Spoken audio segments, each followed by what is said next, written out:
Hello students, आज हम लोग सिक्स्थ क्लास की साइंस का चैप्टर नंबर 2 डिस्कस करने जा रहे हैं, जिसका नाम है कंपोनेंट्स ऑफ फूड। हमने चैप्टर नंबर 1 में इंग्रेडिएंट्स के बारे में डिस्कशन करा कि फ़ूड में कितने टाइप्स के इंग्रेडिएंट्स होते हैं, कैसे हमें एनर्जी मिलती है, वो सब चीज़ें हमने डिस्कस करी।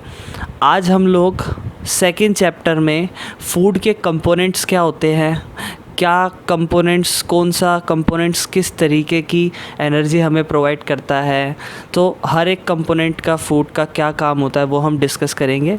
सो हमारा टॉपिक स्टार्ट करते हैं।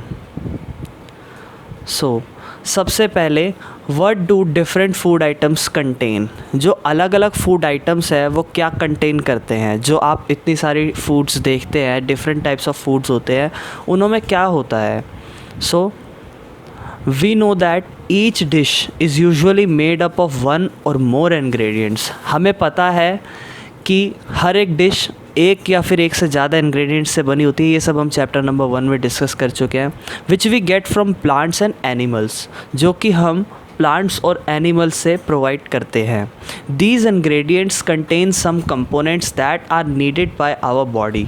सो ये जो इंग्रेडिएंट्स है, इनों में कुछ कंपोनेंट्स होते हैं जो हमारी बॉडी के लिए बहुत ज़रूरी होते हैं। इंग्रेडिएंट्स के बारे में हम चैप्टर नंबर 1 में बहुत अच्छे से डिस्कस कर चुके हैं, ठीक है ना। तो ये इंग्रेडिएंट्स मिलकर एक डिश तैयार करते हैं, और ये जो डिश है इन्हें हम ईट करते हैं, जो कि हमारी बॉडी में कंपोनेंट्स के नीडेड ज़रूरत होती है हमें उन कंपोनेंट्स की, ठीक है ना। और इन कंपोनेंट्स को कहा जाता है न्यूट्रिएंट्स। एक बार मैं फिर से ये लाइन पढ़ देता हूँ। These ingredients contain some components. ये इंग्रेडिएंट्स कुछ कंपोनेंट्स कंटेन करते हैं जो हमारी बॉडी के लिए ज़रूरी होते हैं, और इन कंपोनेंट्स को न्यूट्रिएंट्स कहा जाता है। इसे हम डेफिनेशन भी कह सकते हैं, अदरवाइज़ मैं एक और डेफिनेशन आपके लिए लेकर आया हूँ, ठीक है ना। Second definition, food substances that provide nourishment to our body. ऐसे सब्सटेंसेस जो हमारी बॉडी को पोषण प्रोवाइड कराते हैं, ठीक है ना। Next, the major nutrients in our food are carbohydrates, protein, fats, vitamins and minerals. जो न्यूट्रिएंट्स है जो कि हमारी बॉडी को ज़रूरत होती है, हमारी बॉडी को जिनकी, वो है carbohydrate, protein, fat, vitamin and mineral. इसके बारे में हम चैप्टर में डिस्कस करेंगे आगे। और in addition food also contains dietary fibre and water. Food जो है वो डाइटरी फाइबर और वाटर भी कंटेन करता है। आगे से स्टार्ट करते हैं। Let us begin by testing different food items to see if they contain carbohydrates। अब हम क्या करेंगे, टेस्टिंग करेंगे अलग अलग फूड आइटम्स की, जिससे हमें ये पता चलेगा कि क्या उनके अंदर कार्बोहाइड्रेट, फैट्स, विटामिन्स, प्रोटीन ये सब है या नहीं है। वो कैसे पता लगाएंगे। There are many types of carbohydrates. बहुत सारे तरीके के कार्बोहाइड्रेट्स होते हैं। The main carbohydrates founds in our body are in the form of starch and sugar. जो मेनली कार्बोहाइड्रेट है वो हमारे फूड में किस फॉर्म में पाया जाता है, starch and sugar.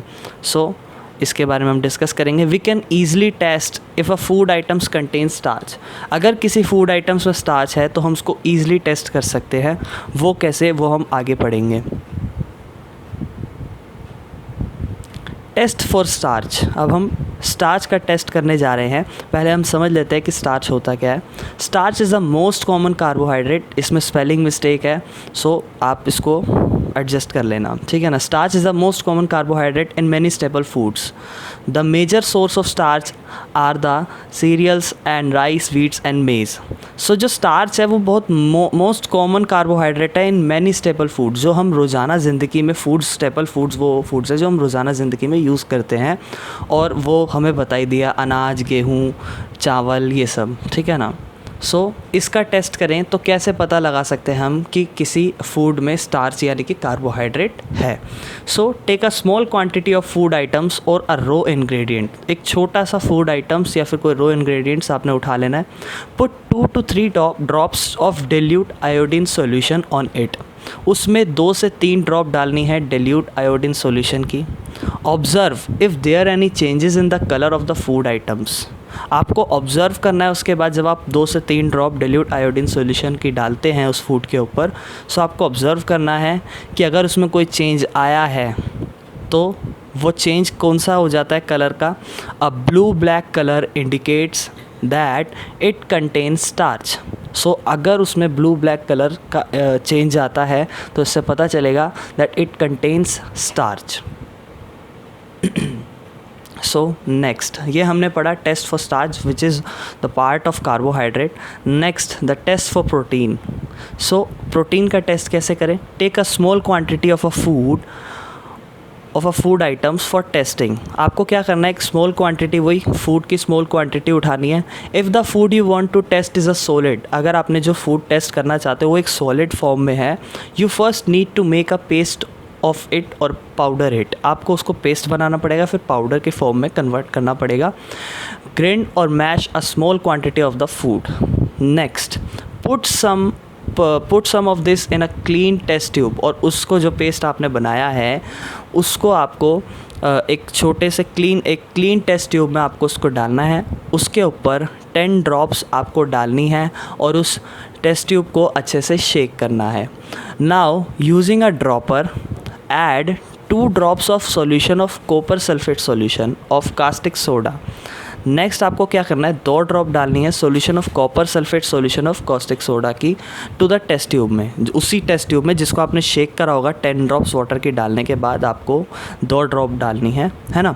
And then shake well and let the test tube stand for a few minutes. A violet colour indicate presence of proteins in the food item. So आप कुछ minute बाद जब उसको देखेंगे शेक करने के बाद, एक वॉयलेट कलर इंडिकेट करेगा कि इस फूड आइटम्स में क्या कंटेन हो रहा है, प्रोटीन है। ठीक है ना। Next test for fats which is the very easiest topic.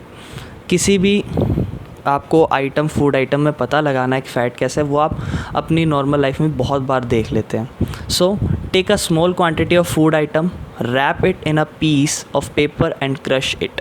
सो आपको बेसिक सा एक एग्जांपल है, जो आप कोई भी बाहर का फूड खाते हैं जंक फूड, तो उसमें फ़ैट होता है which is kind of oily, जो उसमें होता है दैट इज़ फैट। सो आप किसी भी उसका एग्ज़ाम्पल ले सकते हैं। आप कभी भी घर में पकोड़े वकोड़े भी जब बनाते हैं, सो उसको आप एक पेपर के पीस में अच्छे से क्रश करते हैं उसको रैप करके, ठीक है ना। सो वही चीज़, take a small quantity of food item, wrap it in a piece of paper and crush it. Take care that paper does not tear. Take care paper does not tear, paper ना आपका वो होए। Observe it carefully, you will find oily patches. उसको carefully जब आप notice करेंगे तो आप उसमें ऑयली पैचेस देखेंगे। And oily patches on the paper shows that food contains fat.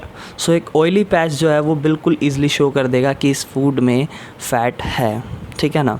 सो इसके बाद there are also other nutrients like vitamin and minerals that are present in different food items, ठीक है ना। सो यही 3 टेस्ट थे। अभी क्या है कि आपको बोलता है कि बहुत सारे अदर न्यूट्रिएंट्स है लाइक विटामिन एंड मिनरल्स, जो कि बहुत सारे डिफरेंट फूड्स में प्रेजेंट होते हैं, ठीक है ना। सो अभी हम मिनरल्स और विटामिन्स की बात करेंगे। Minerals, these are elements required by the body in small amount. इसको मिनरल्स को स्मॉल अमाउंट में नीडेड है बॉडी में। It is essential for growth and development of bones, teeth and red blood cells. इसकी ज़रूरत है ग्रोथ और development की बोन्स में and teeth and red blood cells में। Vitamins, these organic substances that protect that the body from diseases. So these are organic, ये ऐसे Organics हैं, सो जो ऑर्गेनिक सब्सटेंस है जो हमारी बॉडी को डिसीजेस से प्रोटेक्ट करते हैं। Our next topic is what do various nutrients do for our body. ये जो अलग अलग तरीके के न्यूट्रिएंट्स हैं इनके बारे में हम थोड़ा पढ़ लें कि हमारी बॉडी में करते क्या हैं। So carbohydrates mainly provide energy to our body. जो कार्बोहाइड्रेट है वो ज़्यादातर क्या करता है, मेनली एनर्जी प्रोवाइड करता है हमारी बॉडी को। Fat also give us energy, fat भी हमें एनर्जी प्रोवाइड करता है, but fat gives much more energy as compare to the same amount of carbohydrate. और फैट जो है अगर कंपेयर करा जाए कार्बोहाइड्रेट से तो बहुत ज़्यादा अमाउंट में हमें एनर्जी प्रोवाइड कराता है। Fat and carbohydrate are also called energy giving foods. Fats और कार्बोहाइड्रेट्स को भी एनर्जी गिविंग फूड्स कहा जाता है। Proteins are needed for the growth and repair of our body. Proteins जो है उसकी ज़रूरत क्यों होती है? ग्रोथ के लिए और हमारी बॉडी को रिपेयर करने के लिए। Food proteins are often called by body और often called body building foods. So foods जो प्रोटीन्स होते हैं, प्रोटीन फूड्स है, उन्हें बॉडी बिल्डिंग फूड्स भी कहा जाता है। Vitamin help in protecting our body against disease, ठीक है ना। Vitamin also help in keeping our eyes, bones, teeth and gums healthy. So vitamin के बारे में थोड़ा पढ़ लेते हैं। Vitamin are of different kinds known by different names. हमने विटामिन के बारे में पढ़ा जो कि हमारी बीमारियों से मदद करता है बचने में, प्रोटेक्ट करने में हमारी बॉडी को। Some of there are known, बहुत सारे तरीके के नेम्स होते हैं विटामिन के। Vitamin A, C, D, vitamin E, B and K. Our body needs all types of vitamin in small quantities. हमें छोटी छोटी क्वान्टिटीज़ में चाहिए। Vitamin A keeps our skin, eyes healthy. Vitamin C helps body to fight against many diseases. Vitamin D helps our body to use calcium for bones and teeth. Next, dietary fiber. So dietary fiber क्या होता है वो हम discuss करते हैं। Besides these nutrients, our body needs dietary fiber and water. ये nutrients के अलावा देखा जाए हमारी बॉडी को वाटर और डाइटरी फाइबर की भी ज़रूरत होती है। Dietary fibre are also known as roughage. Dietary fibre को रफेज भी कहा जाता है। Which is mainly provided by plant products in our food. और ये कहाँ से प्रोवाइड किए जाते हैं? प्लांट प्रोडक्ट्स से हमारे फूड में, यानी कि ये प्लांट से हमें मिलते हैं। Whole grains and pulses, potatoes, fresh fruits and vegetables are the main sources of roughage. ये सब मेन एग्जाम्पल है, सोर्स है जिनसे हमें रफेज मिलता है। It does not provide any nutrients to our body. ये हमारी बॉडी को बेसिकली कोई न्यूट्रिएंट प्रोवाइड नहीं कराता, but still it is an essential components of our food and add to its bulk. फिर भी ये हमारी बॉडी के लिए बहुत ज़रूरी है। This helps our body get rid of undigested food. जो हमारा अनडाइजेस्टेड फूड है उसको हेल्प करता है कि वो बाहर हमारी बॉडी के निकल सके, ठीक है ना। So next topic is water help our body to absorb nutrients from food. Water भी हमारी बॉडी को हेल्प करता है एब्जॉर्ब करने में। ये बेसिकली ऐसे डाइटरी फाइबर और वाटर ऐसे हमारे बॉडी के लिए इसलिए ज़रूरी है कि ये न्यूट्रिएंट्स प्रोवाइड नहीं करते, बट जो न्यूट्रिएंट्स के जो सब्सटेंसेस हैं, विटामिन, कार्बोहाइड्रेट, ये सब हमारी बॉडीज़ में यूज़ करे गए हैं, तो ये उनको एब्जॉर्ब करने में और हमारी बॉडी में वेस्ट प्रोडक्ट ना रह जाए, उन सबको बाहर हमारी बॉडी से निकालने में ये सब प्रोडक्ट्स हमारी हेल्प करते हैं। ये हमें न्यूट्रिएंट्स नहीं देते, बट ये हमारी बॉडी के लिए बहुत ज़रूरी है। फिर भी भले ये न्यूट्रिएंट्स ना दें, बट फिर भी ये बहुत ज़रूरी है, क्योंकि इनकी वजह से हमारी जो सिस्टम है वो रन कर पाता है। वरना हम न्यूट्रिएंट्स लेके भी कुछ नहीं कर पाएंगे जब ये वेस्ट प्रोडक्ट्स और ये सारी चीज़ें एब्जॉर्ब करने में हमें हेल्प ही ना करे। सो बॉडी भी जो है, वाटर भी जो है, आप जब फूड भी प्रिपेयर करते हैं, बनाते हैं, तो उसमें भी वाटर की बहुत ज़्यादा ज़रूरत पड़ती है। हर फूड में बेसिकली आपको वाटर की ज़रूरत पड़ती है, जिसके बिना आप एब्जॉर्ब नहीं कर पाएंगे न्यूट्रिएंट्स को। So it also helps throwing out some wastage from body as urine and sweet. जो आप फ्रेश होने जाते हैं उसके थ्रू आपका वेस्ट बाहर निकल जाता है।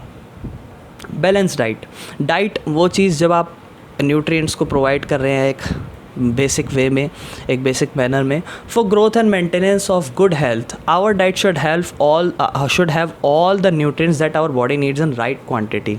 अगर ग्रोथ एंड मेंटेनेंस की बात की जाए गुड हेल्थ में, हमारी डाइट के पास न्यूट्रिएंट्स होना चाहिए that our body needs in right quantity. अगर हमें अच्छी ग्रोथ चाहिए, अच्छी मेंटेनेंस चाहिए, स्पेलिंग थोड़ा मिस्टेक है वो आप एडजस्ट कर लेना, बहुत सारी स्पेलिंग मिस्टेक हो सकती है टाइपिंग करते हुए, सो वो आप एडजस्ट कर लेना। तो growth and maintenance of good health our diet should have all the nutrients. So जो हमारी ग्रोथ एंड मेंटेनेंस के लिए हमारी डाइट के पास एक न्यूट्रिएंट्स होना चाहिए जो कि हमारी बॉडी को राइट क्वांटिटी में चाहिए, not too much and not little of the other. बहुत ज़्यादा भी नहीं और बहुत कम भी नहीं। So the diet should have also contain a good amount of roughage and water. Such a diet is called balanced diet. So एक जो डाइट है वो एक कंटेन करता है गुड अमाउंट ऑफ रफेज और वाटर, और उस डाइट को बैलेंस डाइट कहा जाता है। मतलब एक गुड अमाउंट में रफेज और वाटर मिलना चाहिए, ठीक है ना। और डाइट में आपको डाइट में एक गुड अमाउंट ऑफ न्यूट्रिएंट्स भी मिलना चाहिए हर तरीके का। अगर आपकी बॉडी को हर तरीके का न्यूट्रिएंट्स नहीं मिल रहा तो फिर आप बीमार पड़ सकते हैं, ठीक है ना। किसी भी तरीके की आपको बीमारी हो सकती है जिस तरीके का न्यूट्रिएंट आपको राइट अमाउंट में, गुड अमाउंट में नहीं मिल पा रहा हो। सो एक बैलेंस डाइट वही है कि एक आपको न्यूट्रिएंट्स हर राइट अमाउंट में मिले, नॉट टू मच, बहुत ज़्यादा भी नहीं। देखो अगर बहुत ज़्यादा मिलता है तो भी परेशानी है, वो क्या है हम अभी पढ़ेंगे, और बहुत कम मिले तो भी एक परेशानी है, ठीक है ना। सो ये सब चीज़ें होनी चाहिए। अब जैसे कि बहुत ज़्यादा होता है तो क्या दिक्कत होती है वो हम पढ़ते हैं। It can be very harmful to us to eat too much food, too much of fat rich foods. अगर हम ऐसा फूड खाए जिसमें फ़ैट का अमाउंट बहुत ज़्यादा हो, so we may end up suffering from a condition called obesity. So वो हमें मोटापा दिखा सकता है। Deficiency diseases. So a person may be getting enough food to eat, but sometimes the food may not contain a particular nutrient. If this continue over a long period of time, the person may suffer from its deficiency diseases. आपको एक right amount में हर तरीके का nutrient जो भी आपकी body को ज़रूरत है उसकी मिलना चाहिए। अगर नहीं मिलता है, बहुत लंबे समय तक वो न्यूट्रिएंट आपको नहीं मिल रहा है, तो वो आपके शरीर में एक सफ़र करेगा डेफिशिएंसी डिसीजेस। यानी कि diseases that occur due to lack of nutrients over a long period are called deficiency diseases. ऐसी बीमारी आपके डिसीजेस बहुत सारी ऑक्योर हो सकती है बिकॉज लैक ऑफ न्यूट्रिएंट, बहुत टाइम से न्यूट्रिएंट ना मिला हो लंबे समय से, तो वो डेफिशिएंसी डिसीजेस की बीमारी कहला सकता है। सम न्यूट्रिएंट डेफिशिएंसी डिसीजेस आर, तो यहाँ पे हमें बताया गया है कि किस तरीके से अगर हमें प्रोटीन ना मिले, कार्बोहाइड्रेट ना मिले, विटामिन ना मिले, हमें ये सारी चीज़ें ना मिले तो हमें किस किस तरीके की बीमारियां हो सकती है। ये आपके बुक में भी दिया गया है अच्छे से, वो भी आप पढ़ लेना। सो अभी हम इसको ख़त्म करते हैं। उम्मीद है ये शॉर्ट समरी आपको चैप्टर का समझ में आया हो। इस वीडियो में इतना ही। Thank you.